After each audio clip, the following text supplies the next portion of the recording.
আজকে আমি বানাচ্ছি ঝিঙা ফুলের বড়া।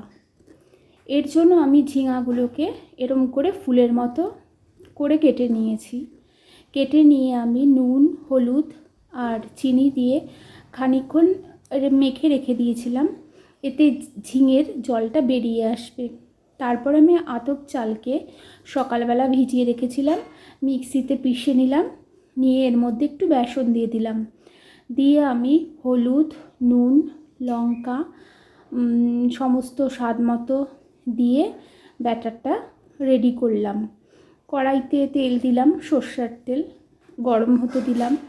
তারপরে ঝিঙাগুলোকে ব্যাটারের মধ্যে ডুবিয়ে এরম হালকা আঁচে অনেকক্ষণ ধরে ভাজতে হবে, তাহলে ঝিঙাটা পুরো সেদ্ধ হয়ে যাবে।